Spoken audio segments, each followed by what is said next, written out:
waiting on that pill to kick in. Like, and he rubbing his knee. He over it. Right. Do not make me laugh. Hey y'all, how y'all doing? Welcome to this episode of Talk Together, where we are focusing on being fit, fierce, and free Black women and inclusion in sports. So this segment, we're going to be focusing on our LDH pillar, which is physical fitness, and the intersecting pillar, which is Women's Health History Month. How y'all doing? Good. How Good you to be doing? here with How you you. doing? How you doing? How you doing? How you doing? So I have a random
So I'm fat off real food, and I'm abstain from snacking heavily. Okay. But I have double portions of the healthy that gets me this physique. Come so on. You want to get trained by me to be skinny fat? I got you. So I just been happy about just being able to wake up on my own time lately. You know, no alarm clock. That's naturally wake up. Yes. Yeah. So I'm just happy about the little things. What Good to about see you, y'all. girl? What about you? My baby is turning 1 in like 22 days. Feel though, like it's crazy how the time goes. Yeah. Like, I was telling my son, I remember my son will be either 26 or 27. Yeah. I think 27 maybe. I don't know. Yeah. But the time, like I can remember them being babies. Like, Yeah. how did you go from this to that? Like, how does that feel to you? Like, I think that I really was one of those people who, before having kids, you know, when people are like, "Oh, you'll understand when you get there." Like, girl, like, how much of a concept is it? But you really don't understand, like, how time moves so fast, and all until you're actually like in the trenches of it all. And she's starting to walk, and she has this big personality. She don't fool with nobody. Yeah, it keeps breaking my heart. But listen, she like, I'm protecting my energy. Come on, somebody. That's right. So that has bringing me joy, and I can't wait for her One Love party, because it's somebody coming to see me, Otis, because I am officially 10 pounds below my pre-pregnancy weight for both of my babies. Come on, somebody. Come on. Come on. Come on. Boom. That waist is wasted. Listen, stomach to my back, but I ain't on crack. Stomach to my back, but I ain't on crack. Crack is wet. But my stomach to my back. Crack is wet. But my stomach to my back. Hey. Yeah, that waist is wasted. Listen, wasting away. No carbs. Orange Theory, doing the Lord's work in the gym. Yes, Lord. That's right. So y'all, if I thought I would live through the session, I would go. But I don't know if the Lord might call me home. yes, glory. But you looking good too. Let's not sleep on this. Listen, I'm doing what I can do. Listen. That step and twerk is working. Have y'all ever been to step and twerk? No. Step and twerk is working 6,000, 7,000 steps in an hour. What? I'm not coordinated enough. I'm not coordinated. No, listen. I think anybody. I think you could do it. I really do think you could do it. It's a plus size Black woman, plus size instructor. Yeah. She said at the beginning, if she I got can't, rhythm you though. I know that's right. I'm telling you, they don't play. Step twerk don't play. So we need an invite for that. Y'all ready to get into the show? Let's get into it. Appreciation moment. Tiffany and Dee both have their ankles out and they are well moisturized. And I want to shout out Black women for always being moisturized. Come on. Always being moisturized. I had to make sure because I was like, is she trying to be funny? No, I look down too. listen. I'm listening enough now. Now I'm conscious about it. Then I listen. Like, oh, you can go like this. Right. Lord. Okay, so y'all ready for this political corner? No. The Agent Orange. Okay. I'm so tired of don't. Listen, so some of the news that's impacting us. So there was a removal of the segregated facilities ban. So Trump's executive order ending DEI initiatives led to the repeal of Executive Order 11246, which had prohibited federal contractors from engaging in employment discrimination.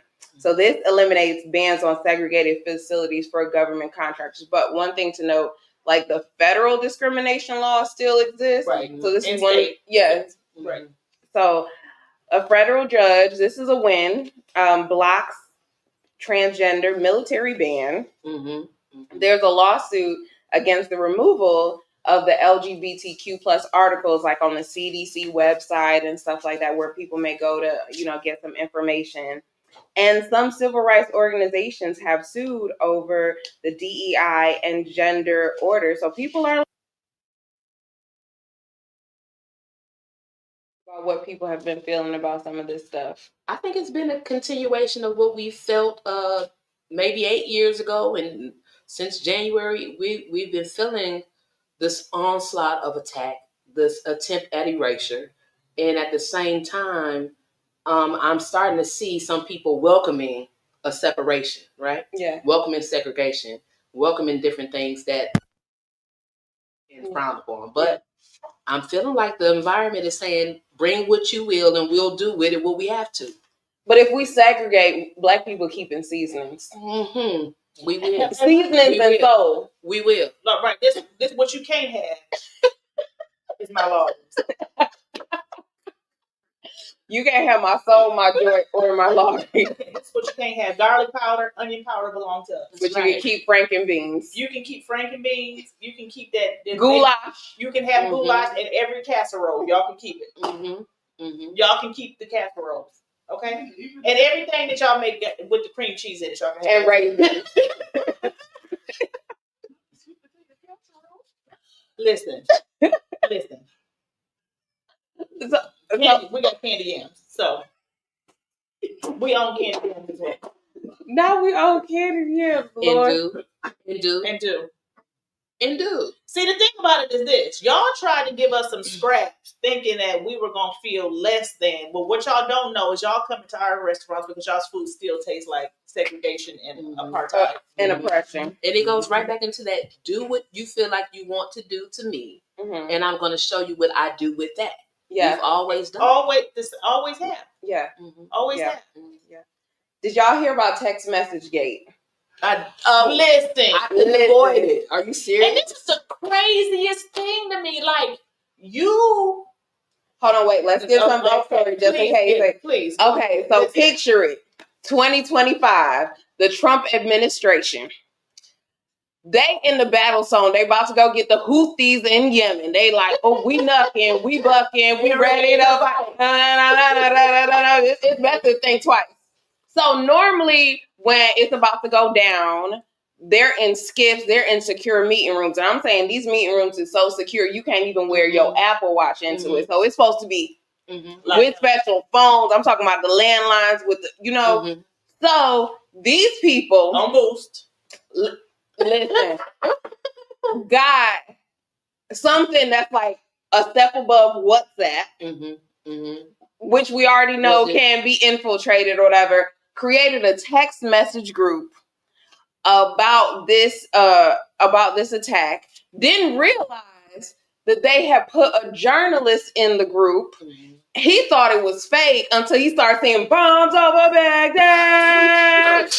Don't pull the thing out unless you in a bag. Bombs over Baghdad. And he was just like, wait, this is real. So he write up his article. He take his screenshots because it's always tax season over here. We're going to make sure we have these receipts. And he called them up. He removed himself from the group. They didn't. And he said, y'all know I was in that group, right? Just let y'all know I'm dropping this, in the Atlantic or whatever. And boom. Okay, so no. the part that is crazy to me is that these fools have no accountability. Mm-hmm. Now, you know what? I did this. I fucked up. They like, he's this terrible journalist. Instead of him protecting American secrets, he made this article. Blah blah blah blah. Bitch, you did this. Exactly. Right. You did. Why am I at fault? Why am I mediocre? Because you are. Yes. Come on now. Signal. Yeah. You did a text app. Mm-hmm. About a military attack. Mm-hmm.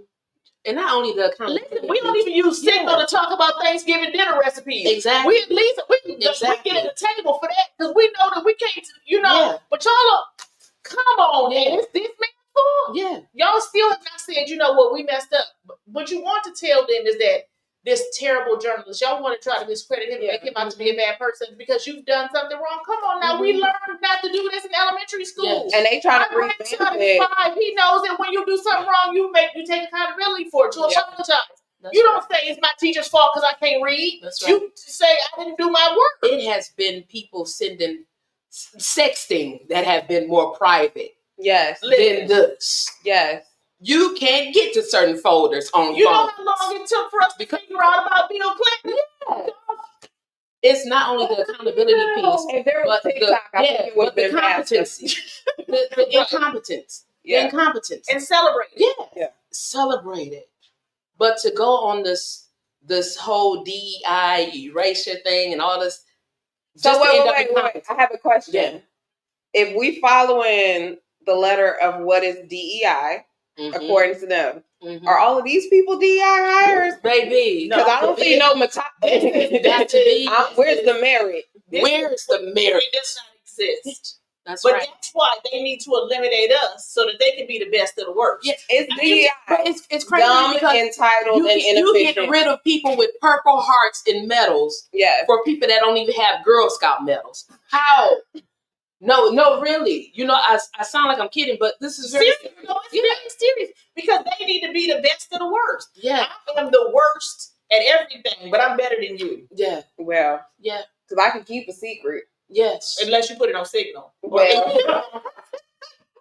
Okay, so I got some other Trump honorable mentions because, baby, Daddy is nasty with a pen. The ink in the pen hates to see Mother Trump come. Well, listen, I hope that he can sign his name better than he can read because his 3rd grade reading level stumbling through him. Who read it to him? Listen, but my girl, Miss Trump, said he ain't even know that it happened and nobody is up in arms. Oh, this is the first time I'm hearing about this. Use a liar and use a cheat. And Joe, I don't want you. I don't want you. I don't want you. So some other Trump honorable mentions: an executive order directing the Smithsonian Museums to remove divisive narratives. So this also, all the things encompassed in the Smithsonian also include zoos. So he put Mother J.D. Vance, like, what is divisive in zoos? He gonna make the pandas one color. Well, you know zebras is black and white. Yeah, he gonna make them one color. Right. Well, listen, black and white. That intermingling. Yeah, you can't be two-toned. And for the bitches, no ombre. So no ombre. The administration launched investigations into California's laws protecting trans youth and privacy. So pretty much, if a child was like, "Hey, identify as trans," the schools were like, "Okay, we won't say anything to your parents." So he's investigation into that. A proposed federal rule blocks health plans covering gender-affirming care.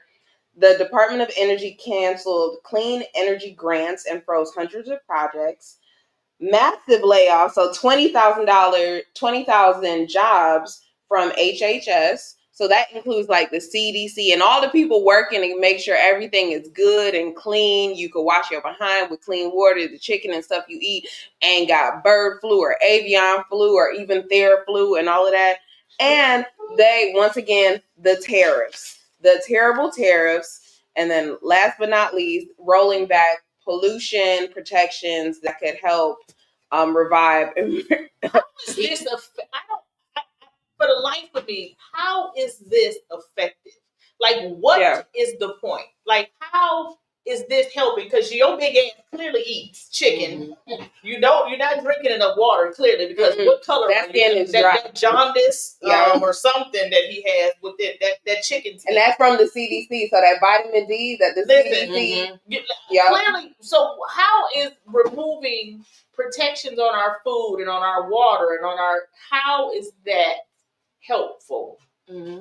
It's not. They want us to sneeze and drill ourselves straight to hell. He know he's right. I'm telling you. Oh, you know what? But he gonna just put himself, Yes, drink some bleach or something. Ain't that what he told me? No, he said inject. Inject some bleach. He gonna you first. But we're not giving you the needle. Exactly. Because we ain't and the bleach is gonna be high as hell because we got inflation. Mm-hmm. Oh, and tariffs. Oh my goodness! Between excessive drilling, deforestation,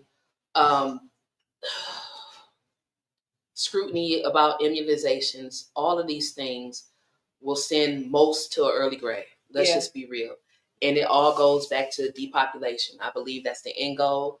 I won't get into any conspiracies, but right now, nothing seems to be much of a conspiracy. This is reality. What we thought was a conspiracy is not reality. And that is crazy as hell to me. Mm-hmm. Yeah. But let me just tell you, this, hey baby, buckle up, because it's not 1960. Yeah. Listen. Yeah. You got the right ones, baby. You do. You know but they put it back up because Jackie Robinson was in the military. They took him off the website. Mm-hmm. People did backlash. He back up there. He's not a racist. Some of his closest coons are black. Which aren't anywhere near him now. Ooh. Where are they? Where are your blacks? Ooh. My good blacks. Where are they? I mean, it acts as though they're pets. Yeah. My good blacks. Where are they? Yeah. They were good enough to bring up your numbers. They were good enough to and talk your good Mexicans. Your good Mexicans who was doing salsa dancing at your and the good Arabs that them too. Yeah. Yeah. Them was all his people then. Yeah. Yeah. And now you're opposing tariffs for the very people that are from these countries for you that were hoping to be considered American enough. Just is it even the places that we could go now? They don't want our ass because he done fucked that up. Canada said, stay there. Yes. Canada said stay here too, and we got boxes of your products at the border. Mexico said we finna start sending y'all back to him. Yeah, he gonna send the Americans back to the Americans because if y'all don't want us, we don't want y'all to. Please don't send them back to us because we trying to get over. I'm trying to figure out how. And somebody like that doesn't have the diplomacy. How can you execute tariffs in this way when you lack the diplomacy and relationship to actually discuss economic issues with neighboring countries? We're losing allies because he does not have diplomacy. Terrorists aren't inherently bad people. That's how we operate. Right, absolutely. But when you are diplomatic enough and you come with a it's dogmatic the weaponization. approach. Yes, it's the weaponization of terror that is the problem. Yeah. It's not the tariff in itself because, I mean, okay, this is necessary. This is what we need to do. Mm-hmm. Yeah. Okay, let's talk about it. Let's decide what we're going to do. Not I want you because you didn't let me play with your Legos, so now I'm finna expose that's craziness. I mean, are you a child? Mm-hmm. Yes. Yes. Yes. Okay. Mm-hmm. Yeah. And on that note, we're going to leave the political corner. Let's go. And we're going to go to hot topics. Hey. Ooh. It's been some stuff that's going on. We're going to start it first. Never would have paid it. Oh. Never would have paid it without news. Listen. You would have been broke a long time ago. So Marvin Sapp, I don't know if y'all heard, but Marvin Sapp, and it's a resurfaced video, so this is not recent or whatever. He was at a convention, and he said to the ushers, close the doors, because he said there's 1,000 people in here, there's 1,000 people online. If everybody gives $20, that's 40,000. And he, let's get this money or whatever. Now, mind you, from my understanding and when I watched, it wasn't like a cause tied to it. Like, hey, hurricane relief, or hey, this is for, we trying to get Black people out of jail because they were unjustly, good topics that I think people would come around with. So he's been getting backlash for that. And then on top of that, he released a statement. And he was just like, well, pretty much I asked them to close the door because it's disruptive or whatever. No one was held there against their will or anything like that. I was really disappointed with his statement or whatever. He said, but giving to the church is stewardship, not manipulation. Yes. This is what, if clearly you've never been to church. Basically what he said is if you've ever been to church, then you know that this is what you're supposed to do. You're supposed to give because that's stewardship. And he said he is offended. Yes, Lord. With the hand. Do the hand again, please. Offended. Yes, Lord. That they will say that he was holding people hostage. Well, then, if you say close the door and don't let nobody out, am I a hostage or no? Because here it is. Like as a woman of faith, you give your 10%, but that was initially 10% of your harvest. Now things have changed. Absolutely. And we don't have grain in our storehouses. We have money. You give your 10% as you can.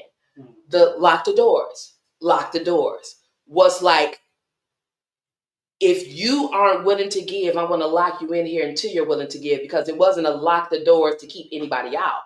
It was a lock the doors to keep y'all in. And if it was a matter of security and decorum, which I've never seen that. Right. I've never seen it that way. If it was a matter of decorum, then you would have said, make sure the doors are secured so we don't have any intrusions. Right. Yeah. And then the other part was, don't make it seem like it's not about money, because he said, if you're giving electronically, bring your phones up here so that we can see you push the button to give. Which means I'm trying to monitor. Exactly. If you're going to give electronically, we need to see you push the button. That's to give electronically. Yeah, that's right. Listen, I pay my tithes. Yes. I pay my tithes. You don't have to ask me to pay my tithes, because I know that I believe in reaping and sowing, harvest, seed time, harvest time. You don't have to talk to me about that. Yeah. But when you tell me that I need to bring my payment up here so that you can see me give, what you gonna see is this behind as I'm walking out that door that you just locked. That's right. I would have. What do you always say? I would have pulled a whole monkey. If you tell me I cannot leave, oh baby, Keisha would have turned into Karen so fast. Ooh wee, because I'm calling the police. Hello, I am being trapped. There's a crime happening. Right. That's right. Oh my God. The way he said it, it was. Oh my gosh! Someone's attacking me. Someone's attacking me. They got me locked in. Oh my gosh! I'm feeling. Yes. Come on. Because after he stated who can give what and how many were in attendance, he said, "Lock the doors. Lock the doors. Like, no skin on my back. We'll shut y'all in here." It was the way he said it. Yeah. It was how he went about it. And he was. It was totally in contrast. Yes. Very. He looking at them like, did you hear what I said? Yes. And what I said was? I said what I said. Yes. Lock the door. Yes. Yes. Yes. And he just never would have made it. But more importantly, I think it's a clear consensus, we never would have paid it. Yeah. So, Governor Hot Wheels. So, Jasmine Crockett got into a little bit of hot water because she referred to in her GLAD speech, or GLAD or Human Rights Campaign, can't recall, speech, and she refers to Governor Greg Abbott of Texas as Governor Hot Wheels. So, for those of you who don't know, he's in a wheelchair. And a tree fell on him, crushed his spine or whatever. Okay. Mind you, hold on. Because listen, I believe in mind you, Trump and all of them have made, first of all, if y'all care so much about disabled people, don't. All of the funding that has just been cut. What did Trump do at that thing with that reporter? Listen, come on, don't play with me. Don't. She can't.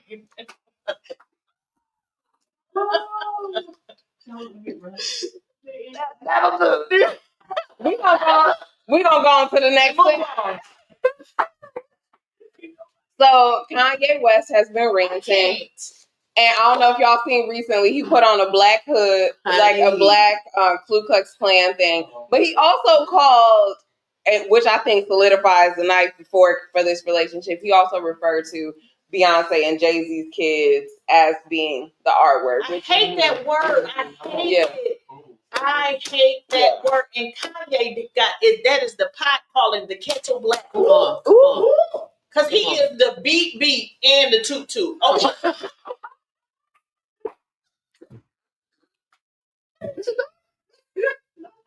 I cannot. I can't do it. I cannot. Do we need to jump to another topic? He gets on my nerves. He burns my butt. I'm telling you, I cannot with him. That baby different. Lord, I truly thank you that my parents are still alive. I think that when Don West left this place, she should have took him with her because he has not a 2 for 1. Lord, buy one get one because 29 or the 2 way for the way that he's attacking is very immature because when you listen to him, he goes on these rants of what he's done for everybody, right?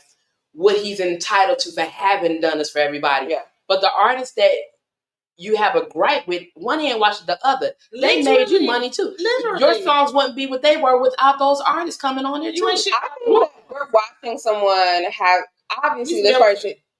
this person has mental health issues or whatever. And I don't know who was doing this stuff for Britney Spears, but we need to get him back where like she is, where he just dancing in his panties. Wendy Williams and Britney Spears, whoever's helping him needs to call. Needs to bring him into the halfway house. Yeah, bring him into the fold because he needs a little more prayer at this point. So I'm sorry. Go ahead. No, and I was going to say, and then the way that he's entitled to his feelings, but the way that he said he regrets having his children with Kim K. Yeah. What difference? Academic said that was your choosing. What difference? The woman was your choosing. Kim K was. Yeah. And he says, yeah, but I didn't want that, but God saw otherwise. Multiple that times. Was you. Multiple times. That was you. I mean, know what? I'm going to take my clothes off and lay with Kim K multiple times, and that was the Lord's choosing. Yeah. Exactly. But I think, your loins. What they say, my loins. Yeah. So I thought about the way that he divulged that, and I'm thinking to myself, and then you wonder why she doesn't have the kids over there. But one of the things that I think about, like, too, is just like, if you're from a Detroit or you go downtown, before it was Little Caesars, that little Cass corner where all the crackhead housing was, you wouldn't listen to none of them people. You wouldn't give them why are people like allowing him? Because obviously this is a mental health breakdown and all of this. I don't know what, but it's just like exploitation, and he doesn't mind it because it is. I wouldn't say he don't mind it because is he in his right mind to make conscious decisions? I think he's in sound enough mind. I think that he's having a mental health crisis, but I don't think his ass is crazy. Yes. Yeah. What's the difference? Yeah. There's a difference. I think that he needs to seek some help, but I think that he knows what the fuck he's doing. I don't think so. I do to a certain extent. I think part of it is I think he definitely needs a counselor or a few.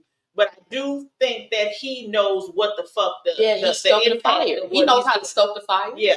He knows how to get intrigue. He knows how to get publicity, good or bad. It's like a crackhead. You have moments of senility. Yeah.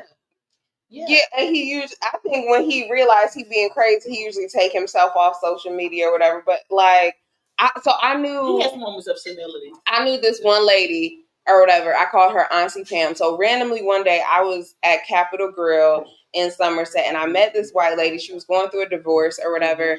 And she seemed normal, having normal conversations, but online, she would have these crazy text message rants talk about her husband put anthrax on her and the shit used to be wild. And from my experience with her, I was just like, oh, you're functioning crazy. And I think I think he went off the deep end a long time ago. I know I can sense I know when somebody's spiraling and being manic. Yeah. And then I also know an antagonist. Yeah. And Kanye is both. Yeah. And I think he is an opportunist himself. Yeah. And he doesn't mind having this publicity that's not so flattering because it's still publicity nonetheless. And we're dealing with a man who has an ego before anything to me. And I feel like if Kanye were to really assess himself really step back and step out of the limelight, that he could find himself and find some health within himself. But he doesn't desire to. This man came out in a Black Klansman suit. He knew exactly what he was doing. Too. It was pressed. It wasn't even wrinkled. Yeah. He knew exactly what he was doing because he went to change clothes. He had that He went the night before to change clothes to do it. He went to change into that outfit. Yeah. And prior to that, he had on a Sean John shirt, prominently printed across the shirt, Sean John. Mm-hmm. He knows what he's doing. He knows what climate Puff is in. He's trying to make statements, but he's coupling it with this extremism, and it's not going over well, flat out. I don't think it has. It ain't giving what it's supposed to. It's not giving what it's supposed to give. All right. So another person who be crying out for help, Monique pens a letter to Tyler Perry. Monique, seek therapy. Next subject. The astronauts. I love you. I was riding, but baby. The astronauts finally came home after 9 months. I'd be pissed as hell. You left me up there. And then last but not least, family seeks answers after twin teens miss flight and are found dead. I don't know if y'all have heard about that. Have you ever been to Stone Mountain? Mm-mm.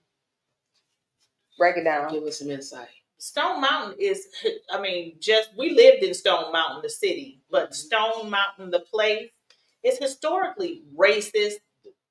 KKK founded. Like, ain't no damn way these babies that who are not Kanye in a mental health crisis, there is no way that y'all finna make me believe that these babies that went up there and killed themselves flat the fuck out. Murder. Somebody, no. Murder and murder. That's right. Yeah. That's right. Come on. Yeah. Murder and murder. Yeah. Somebody killed the babies, and they because Stone Mountain is historically a place that is known for racist and racism. Have you the people that are carved into the side of Stone Mountain? We need a picture of that. The people that are it is KKK racism central. It is ridiculous. Ain't no way in hell the babies killed themselves. Mm-hmm. Yeah. Then you ain't killed me and I ain't killed you. Somebody killed both of us. Yeah. Mm-hmm. Yeah. Yeah. Conspiracy or not, I don't give a fuck. Somebody killed them babies. That's right. Yeah. Yeah. All right. So that was our hot topics. We're going to take a quick break. And then we have Emmy Zanotti from Equality Michigan. And she's going to talk to us. And we're going to have a robust conversation about trans women and women in sports together. What are the issues? What questions do you have? We're going to answer them next. Thank you.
2, 1.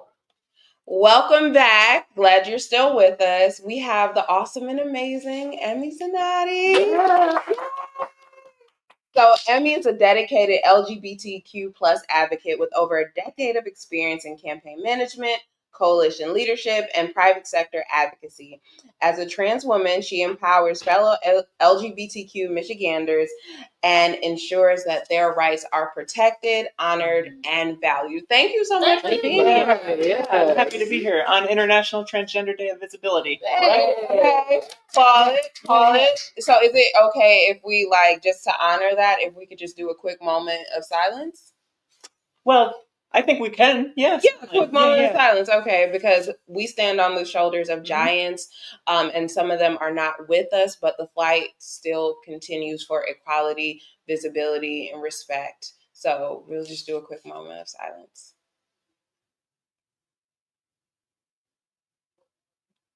All right, thank you so much for that. And did y'all know Transgender Day of Visibility was founded by a Michigander?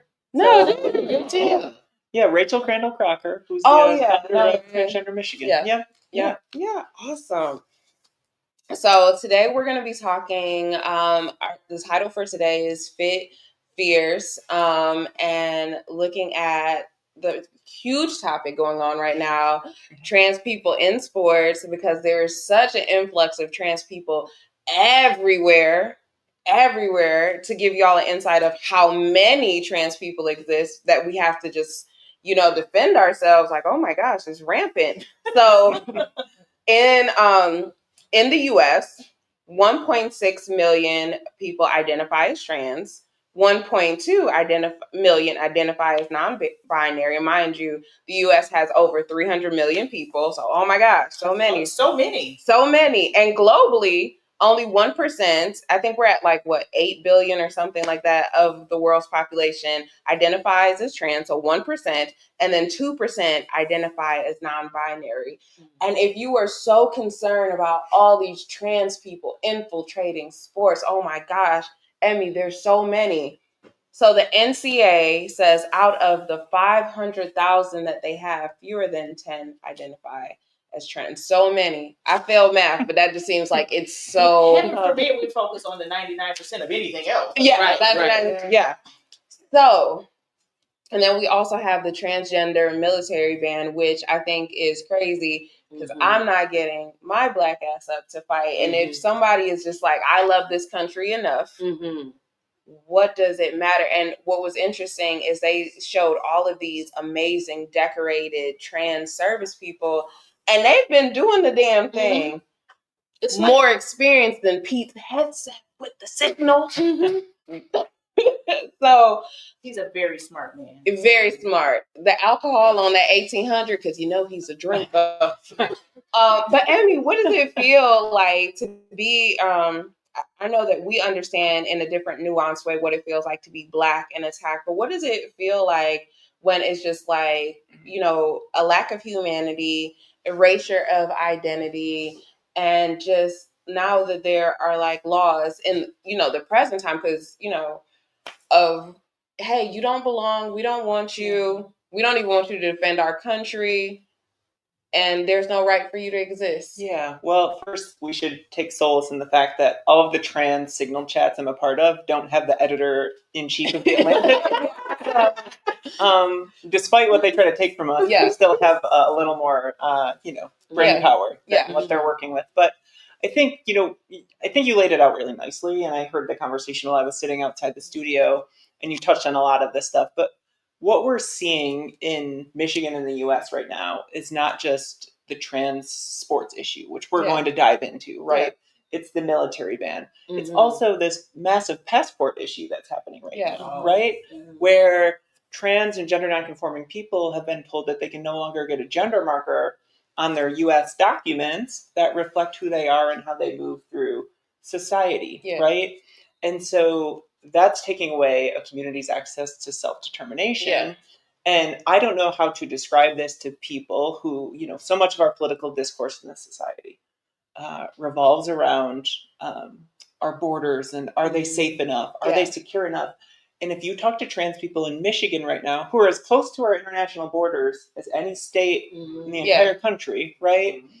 And they'll tell you that the borders increasingly are feeling like prison walls to them, right? Like people who, like, on the hierarchy of needs, like, can't get 3 square meals a day, and they're calling and asking questions about passports. They've never left the country. 50, 60 years old, have never left the US, but they feel right now like they need a passport in case they need to get out of here, right? So that's what we're talking about. And then when you talk about the opposition and the scarcity mindset they're creating, that they're worried that one girl might not get a trophy or something. It's completely night and day in terms of what one community serves to lose versus the community that they're strictly advocating for in their kind of supremacist belief system. What do you find, what do you find is the most difficult thing in your work, having gone abroad versus local, nationally versus international support, allyship work? How does that look? Like, where do you even begin to try to apply the work that you do here, that you've done so well for so many years abroad? And is it possible? Well, so we were talking outside the studio before the show started today, and we were talking about a trip I took to Romania and Bulgaria, to Eastern Europe, to do LGBTQ advocacy work.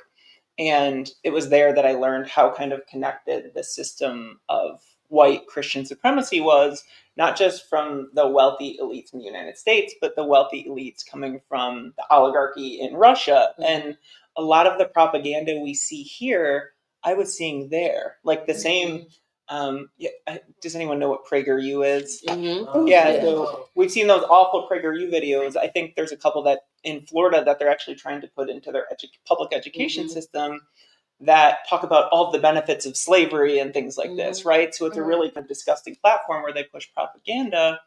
And I saw in Eastern Europe, like in Bulgaria, that teenagers were watching PragerU videos, and it was informing their view on gender and LGBTQ issues. And I was in a town in Bulgaria called Burgas, and it's about a 4-hour drive from Istanbul, Turkey. And they said at their local Pride Festival that year, like 100 people showed up. And we're talking about a city with 250,000 population. And you contrast that with Grand Rapids, about the same size population, having, thousands, tens of thousands of folks show up to their Pride Festival. So why is a city like that even concerned about transgender children or these sorts of issues? And it's just because they're being inundated by this sort of white Christian supremacist propaganda. And so to your question of how do I sort of compartmentalize that, I really don't. There are times right now I go to bed, I don't know about y'all, and I'm like, analyzing the world as my head's on the pillow, and I'm like, has our federal government been cooed and taken over by like a hostile opponent to democracy? And then in the morning, you just have to wake up and put those 20 things on a whiteboard that you need to do today to serve your community and just do them, right? Because regardless of what's happening at a bigger level, if the small things aren't getting done, then we're never going to work our way out of this and protect the people that need to be protected. So before we take a dive into the world of sports, quick question, someone outside community, we all, the three of the hosts identify as cisgender. So, we're Black, cisgender, the L and the B of the alphabet gang. And so that's kind of like where we're coming from. So from the outside looking in, it seems like when we talk about trans issues, it seems a bit exclusionary because we only, for the most part, hear about trans women, but it doesn't seem like when we're talking about even, the thing about sports, we don't talk about trans men in sports. Everything just seems to only center around trans women. And so how do you explain that lack of visibility of the different identities within the trans experience? Yeah, and correct me if this isn't what you were getting at, is maybe why aren't we talking more about transgender men when we have sports conversations? No, just in general. Just in general, because it seems like they are never a part of the conversation. Of conversations or whatever. And, I was reading something and it says as it pertains to a lot of this stuff, it's kind of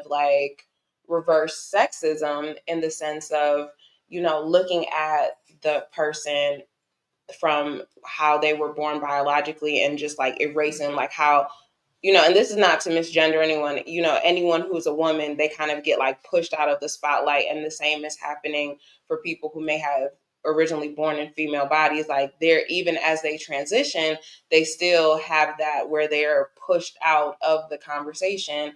And whereas, you know, with trans women, kind of like the reverse, like, hey, you know, men centering themselves, and so like trans women as they transition, they kind of like still embody that elements of like privilege, like we're still going to center ourselves. So it's just like kind of seems like a different scene. Yeah, if is it an understanding of a lived experience bringing in a form of patriarchy into the experience of being a trans woman?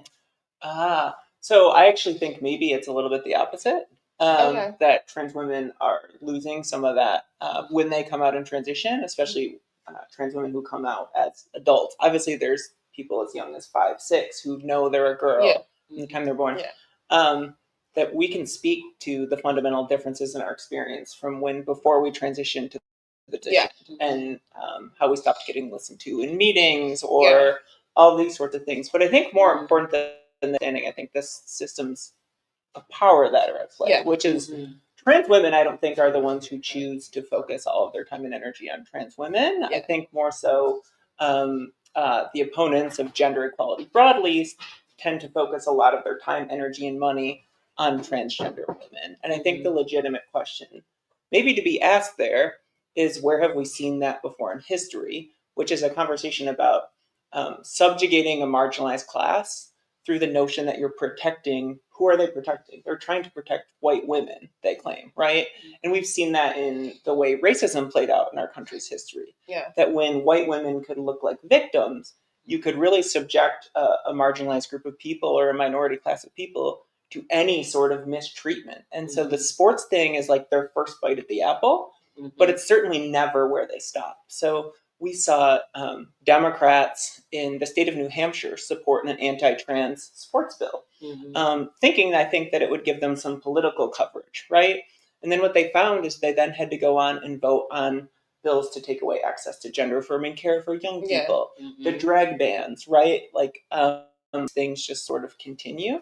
And what you end up with is recently, like in Florida, for example, who I'd say Florida has like reached the peak of like Florida is hell. Florida is hell. You know, my son lives in Florida. I'm like, could you please just move? Yeah. I Why mean, are you there? They did this awful thing where every time you think Florida has reached the mountaintop in terms of anti-trans legislation, it's like, I swear they have like consultants who just sit in a room all day and throw like really inhumane stuff at a whiteboard. Yeah, I actually think that's what they do.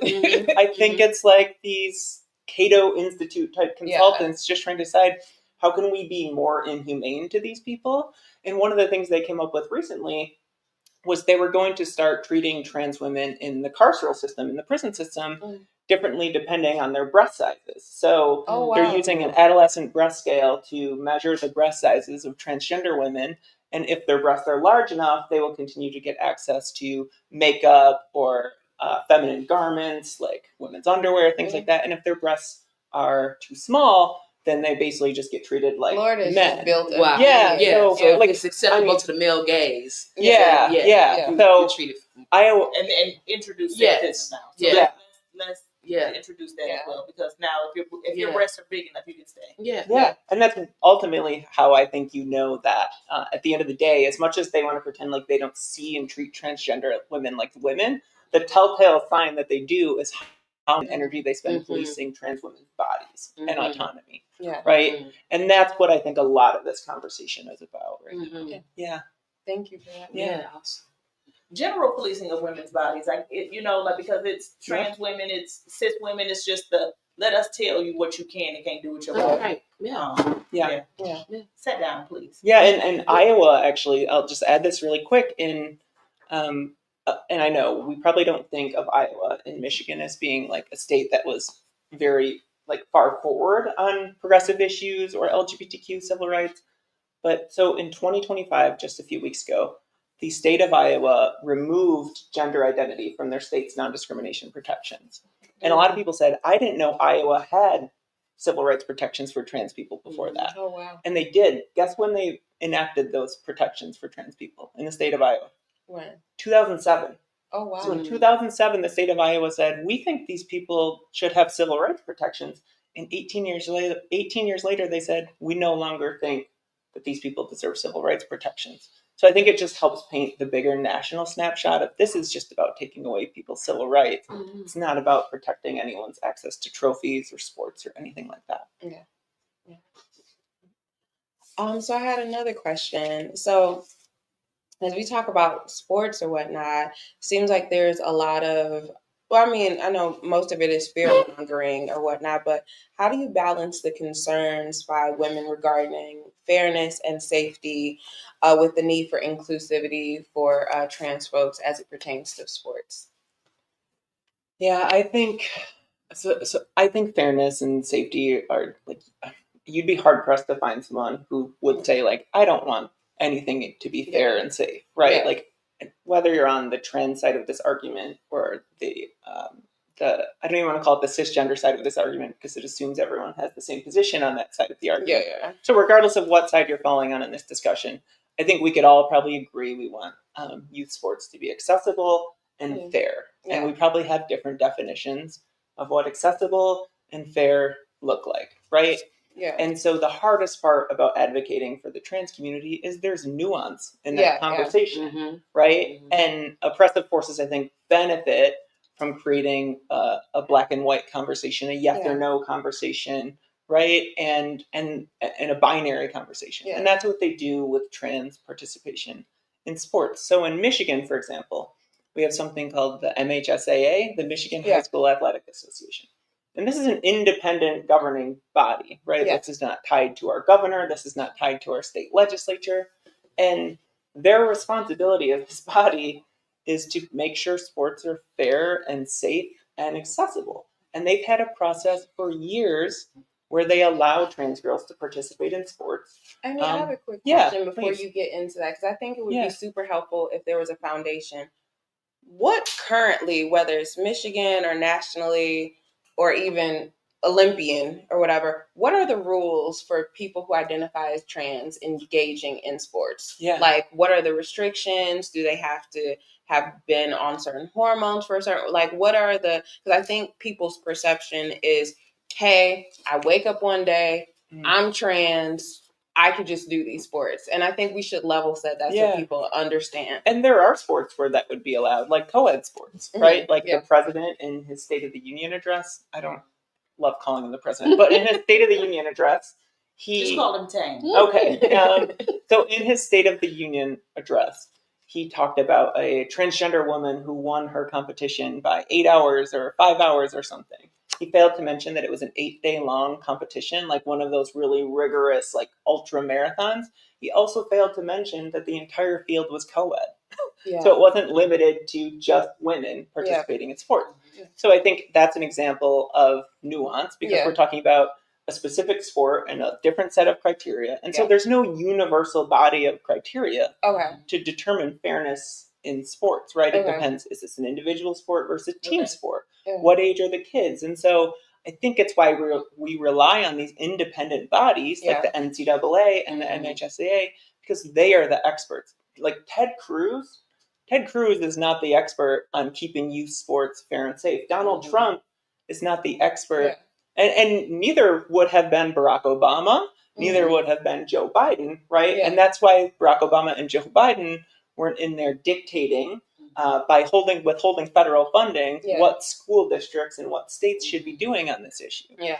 And so what we see with the MHSAA is that they grant trans girls the ability to participate in sports on a case-by-case basis. Oh, it's case-by-case. And they grant something called a waiver, right? And I didn't mean to say that in a way that like y'all wouldn't know what a waiver was, but that's what they call it in their process, right? And so with this waiver process, we saw in fall competition last year in the state of Michigan, 2 trans girls in the entire state were granted a waiver out of, I think, 115,000 or so student athletes competing. Mm-hmm. And then for winter and spring sports, we've seen 0 waivers granted to trans girls in sports in youth sports in the state of Michigan, right? Certainly that doesn't sound to me like trans girls robbing everything from cisgender girls, right? In sport. And so I think like the system was working just fine in Michigan. I don't think there's a need to disrupt it, and especially the way that the president and his administration is trying to do it. Were there any waiver for trans boys?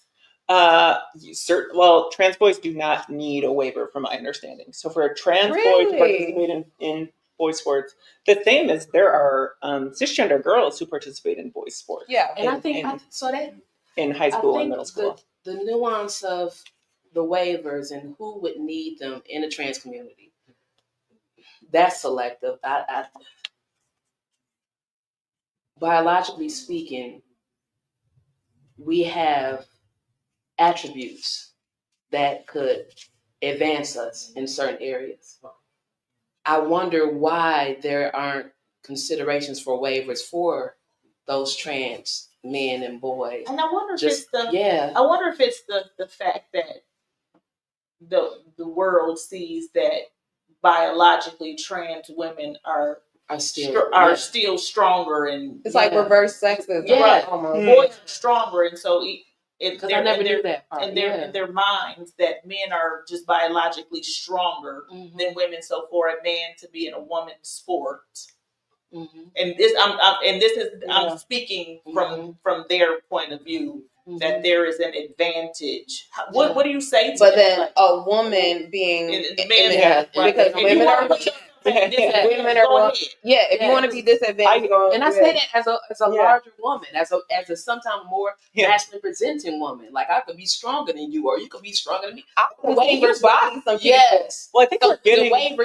Some of it is I would think that the waiver would go across the boards. Well, and masculinity is privileged in our society, right? And so when a cisgender girl competes in male sports, like I have a cousin who's a cisgender girl and she still plays baseball instead of softball. I think she's entering high school and she's like the star pitcher on her team. Yeah. That of course makes our masculine patriarchal culture very uncomfortable because you're subjecting boys to being defeated by a girl, right? So that is certainly at play. Yeah. But let's not also forget that the Chess Federation banned trans girls from participating in chess. Here. So wait a minute. Oh my chess, right? The no offense to chess players because they could board game. They have decided that girl. Okay. Yeah, that so that wasn't in any episode of The Crown or whatever. But so I think or the Queen's Gambit. Well, let's get into this part, right? Because I don't want to leave this on the table. Yeah.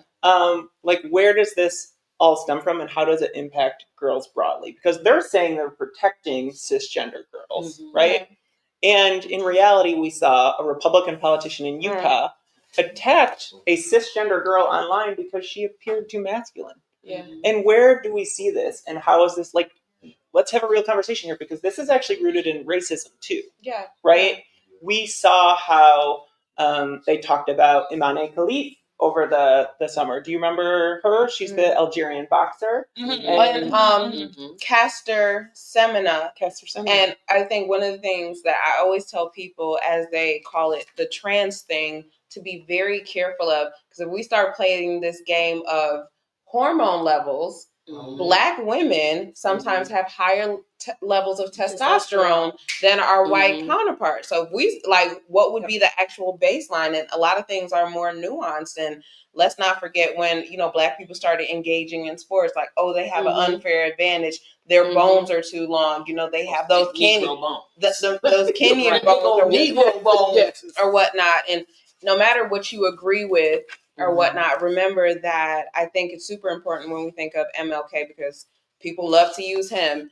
Injustice anywhere is a threat to justice everywhere. So when you're saying, hey, we're going to, because I think, we're not doing that gender affirming care or whatnot. Well, some kids actually need hormone therapy, not because they're trying to transition, but because they're trying to live an adequate, healthy life. And because you are so limited in your thinking that you only go on Facebook for news. TikTok, girl. And, well, and because your inability to receive a graduate level education, you don't know how to cite your sources or to review them.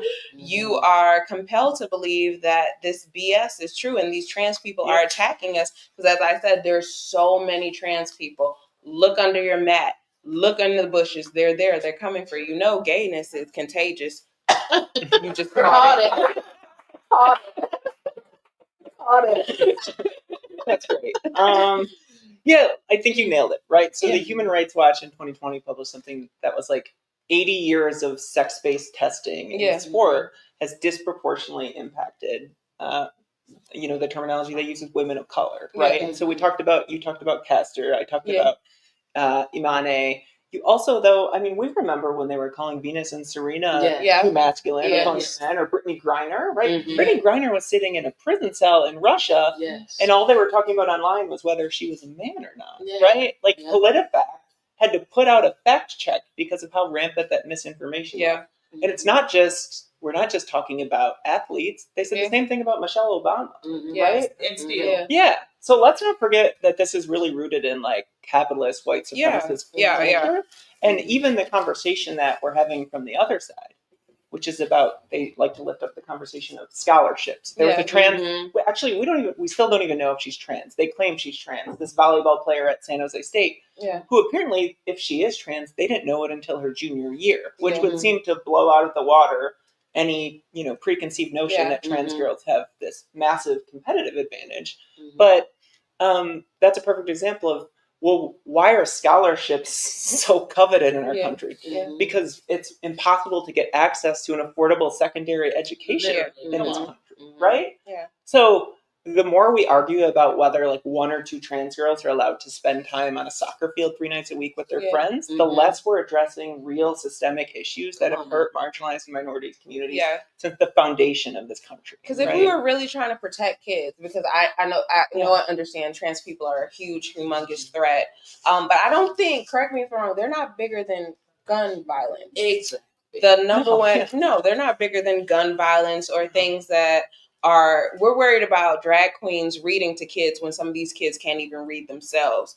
So, priorities are really like misaligned, but, I really appreciate the moment that you have spent with us kind of, educating us and also letting us know some of the nuanced things that exist with this. So if you could speak to someone, middle America, Trump supporter, invested in fear mongering and all of this other stuff, what is some humanity that you could bring to light about the existence of trans people, the need for them to exist, the fact that they've always existed? This is not a new, this is not something new or whatever. If you do your history, trans people have existed since the beginning of time. They're not. You mean they didn't just pop up in 2020? They did. No. Even the Bible thumpers. How about check out your eunuchs? All these things. Check it out. Yeah. Always been here. Yeah. Well, I mean, first I'd just ask them, like, check the other side of the ledger. So you have these people saying that they're protecting women and girls. And anytime someone says they're protecting you by hurting someone else, you should be skeptical. And I mean, the Trump administration has defunded research about how domestic violence impacts pregnant women, right? And I believe domestic violence is the number one cause of death for pregnant women, right? And so is that protecting women and girls? So that's the first thing I'd ask. The second thing I think I'd just help people is these are just kids, right? Trans kids are kids, right? And I asked a room full of people earlier this week how much they paid attention to politics when they were 13 years old. They were all adults. Very few hands went up. Trump's national LGBTQ-based mental health group just released a survey, and it has Michigan-specific data that says over 90% of LGBTQ plus kids in our state that were surveyed reported that the news and current politics impact their emotional health a lot or some of the time. Meaning these are just kids, and they're paying very close attention to what politicians are saying and how the media is covering these stories. And so you are directly bullying children, and you are denigrating their ability to thrive and succeed in our society. It costs you more money than anything else. Absolutely. What does true allyship look like for our trans brothers and sisters? What does it look like coming from the source? Like what is true allyship? I think everyone's going to give you a different answer to this question, and my answer will probably be different next week than this week. Yeah. Right now, I'm feeling very, actually sort of inspired because I was with a friend at the Pistons Pride Night game. I don't know if anyone else went. I didn't go. It was a blast, but we've known each other a long time, and she's always appeared to be supportive of the trans community. And we were like sitting there having like vodka tonics and like those nachos with like the bad cheese. You know what I'm talking about? And no offense, Labatt, the Blue Club at the Pistons game, but and so we're sitting there talking, and she's like, "Can I just ask you something?" Like it was like something she had to get off her chest, and she said, "I'm less familiar with trans girls in sports and with gender affirming care for young people." Yeah.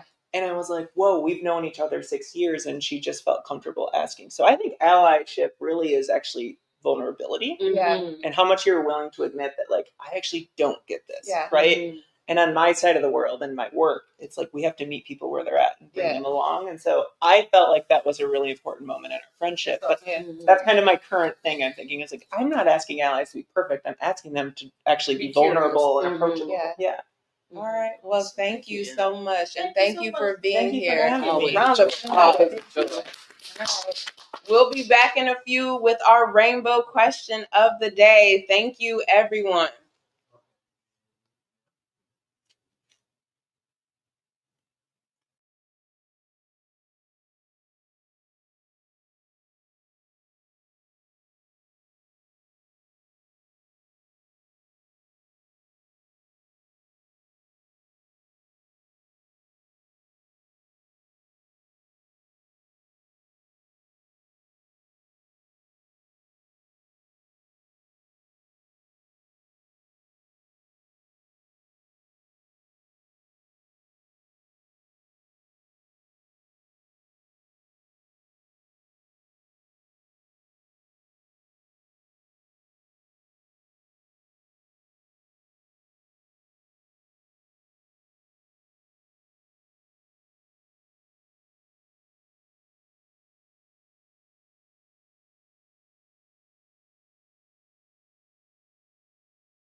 Welcome back, y'all. Wasn't that such an amazing conversation? And I appreciate that. I appreciate the fact that she was open to whatever questions we had. It wasn't like we had to have a censored conversation, which I can definitely appreciate. Yes. Or just be like 100, because navigating some of that terminology without trying to be offensive or whatever. So I appreciate the fact that she allowed us to like kind of like muddy the water with the question to get some clarity or whatnot. And I'm so sick of Florida. Like when she was about the shit, and my God. And you know they just passed a bill where minors can work overnight. They didn't pass it yet. Okay, so my forgive me, my apologies. And on the headline, of it was because a lot of the migrant workers are leaving, so they're proposing a bill where why are the migrant workers leaving? Well, the labor law to change the labor laws so 14-year-olds can work overnight shifts or whatnot. And I was just like, oh my gosh, because we're so hell bent on protecting the children. We don't have any gun violence laws. The child abuse and rape and DV laws are not where they need to be, but we out here protecting child kids. Labor laws are one step closer to slavery. Yeah. Which that's where they want to get back. Hey, come on. Let's be real. Yeah. Let's be real. Like, oh, you should move to Florida. I'm like, so I'm gonna take my black gay ass to Florida to live. Yeah. Yeah. It's a no for me. Scrutinized every step of your life. It's a no for me. Yeah. No. And you know they said Miss Ronnie's wife is trying to run, so girl, she need to run her ass somewhere and sit down. Okay, rainbow. Let's get to the rainbow or whatnot. So the rainbow question of the week is, because we didn't get any submissions. So what are y'all doing? Where are the questions? Come on. Give me my money. Y'all got questions. What are they? Okay. So one of the questions that is always rampant in any relationship, whether it's the straights, the gays, the whoever, put it all in, is the question about exes. And how do you feel about either you or your partner being friends with their exes? Y'all don't want me. Listen, I am a 50-year-old woman who has the married woman who has the ability to separate my past from my current. What that means is that people who I have allowed in my space, once you have determined that you own a space in my life, it doesn't matter if I'm with this person or the next person. People who are designed to be in your life are designed to be in your life. With that being said, I am friends with exes. My wife is friends with her exes, and because I have moved on from those relationships, if you trust me, you trust the decisions that I make. And if there is an issue of trust, that's one thing, but I am a grown woman who has the ability to separate, and when something is over, it's just the fuck over. I am best friends with one of my exes, and because she has determined that she is worth having a space in my life, our past does not determine our current or our future. Yeah, I feel the same. I feel like as long as there's transparency and honesty, no problem. Things get muddled and murky when there isn't transparency and honesty. Yeah. Then you have to start questioning, well, why isn't there transparency and honesty? But as long as it's that, God's will. He will have who he will have in your life and extract who he will. And you just go with the flow. Yeah. As long as there's honesty. Yeah. For me,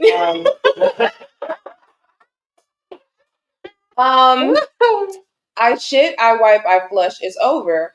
That doesn't mean that the moment didn't exist. That doesn't mean that it wasn't magical. I believe as a black gay woman, there's a whole bunch of stuff that could potentially like trip us up. And I just believe like, hey, why not make, things, easier, clear, not understanding your situation or whatever, like, being more nuanced because, having children with someone else and, getting married or whatever. So I think that creates a different, narrative, because it's just like, okay, we have to coexist, co-parent or whatever, but I'm still with my baby daddy. So, we ain't worried about that. But no, I think that sometimes people adhere to this like false sense of maturity to say like, hey, I need to have you around. And I also think it's coupled with the fact that within the LGBT community, that feeling of being ostracized, that we're just like, hey, once we have someone in the fold, it's like Care Bears on the wall. We like collect them and keep them.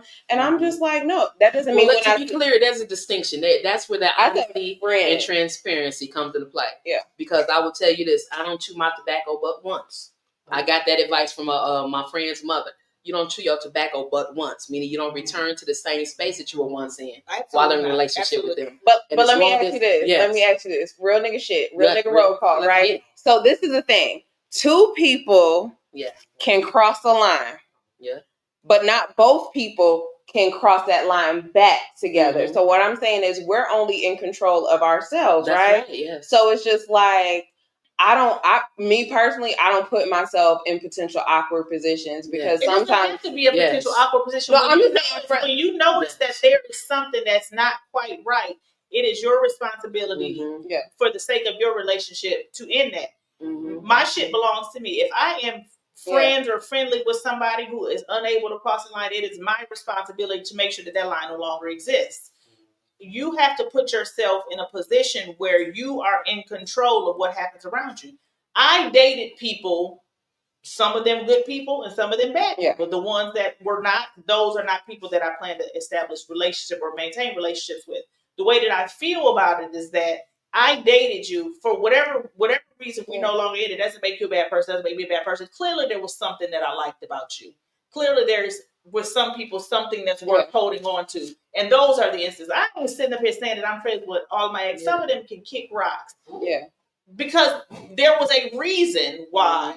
But in other instances, it's kind of like, okay, we just wasn't like we ain't. At the end of the day, I think I just feel like we ain't be doing it. I love the security of somebody that isn't connected to exes willy nilly. But if they are, I love the fact that I want to step back and allow you to do what you desire to do, so I can see what you prefer to do when dealing with me. And then if I'm uncomfortable, I'll step away. I won't tell you how to go about things. I'll go ahead and say, well, this is a boundary that I'm not comfortable with. So let me reestablish my own. And I feel like that's how we have to go about things. Yeah, no, so definitely. then you can get a better scope of what you're dealing with, who you're dealing with, and what they prefer to do, and what they prefer to do with and to you. Yeah. So, Yeah, I just don't feel like going through all of that. Like, just like when I date somebody, like if they smoke or whatever, no, it's a deal breaker. I have a baby now or whatever, but if something were to happen, I'm not dating nobody with kids. Like, I just know me and what I'm willing to deal with and what I don't want to deal with. And it's been tried and verified. And I just don't fuck with people. And that's what I mean. You step away. You say the same for me. But that's this life that we lead anyway. And it's a very good conversation because it's about exes, but it's really just about making sure that you are choosing things for your life that fit and feel good for you and your life. The conversation that I had with my children very young. I came out in 1999. Yes. I came out in 99 to 2000. So I came out in 1999 and I had children at that point. And the conversation that I had with them is the same conversation that I hope that they're having with their children. Now, you have to do things that feel good to you. What's good for me ain't good for you. And as long as you're not hurting nobody, you're not harming nobody, the things that you choose for your life, whatever they look like, have to feel good to and for you, no matter if somebody else doesn't like the way that it looks. It's applicable in life, and as it pertains to relationships with exes, but it pertains to life in just general. All right, well, I guess we have answers. I don't shit where I eat. It's more hygienic that way. And don't chew your tobacco but once. Once you spit that tobacco out, don't you put it back that yacky tobacco. That wacky tobacco. So y'all know I love a good fact. So in honor of our physical fitness and women's history, I have 2 facts. So in 1929, I don't know how to pronounce this, Tadai Pickett became the first Black woman to qualify for the U.S. Olympic team. Though racial discrimination prevented her from competing that year, she later made history at the 1936 Berlin Olympics as the first woman to officially compete, paving the way for future generations of Black female athletes. I also have a fact for Black trans women. In 2019, Cece Telfer became the first openly trans woman to win an NCAA title in track and field. Her victory in the 400-meter hurdles at the NCAA Division II Championships sparked conversations about trans inclusion in sports and athletes' rights. Black women, whether we trans or whatever, we've been doing it. Do what it do. Doing it and doing it and doing it well. Doing it and doing it and doing it well. Doing it and doing it and doing it well. I represent Queens. She was raised out in Brooklyn. Hey. That was an amazing show. Thank y'all for spending time with us. I love y'all. Y'all probably got one more though. Yes, one more. Just one more. It's over and done. but the heartache lives on inside. I'll get that background for y'all. And who are you clinging to instead of me tonight? And what? And where are you now? Now that I need you, tears on my pillow. I don't know the rest of the words.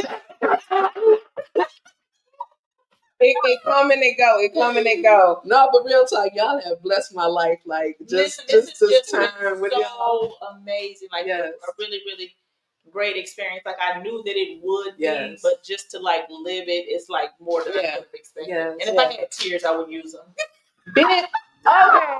So we will see y'all April 10th, same time, same place, with these awesome and amazing Black women. And next month is Sexual Assault Awareness Month. So we're going to be highlighting that because our voices matter. Yes. And heavy topics don't have to be heavy. They just have to be informative. Yes. So we're creating a space for voices, whether you are trans, whether you are woman, whether you're LGBT, your voice matters. And here's a place to feel valued and heard. We'll see y'all next week.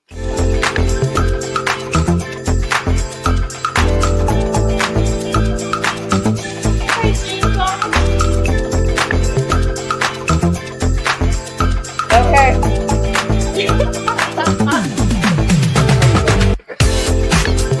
I'm calling my union rep. And this is what he did.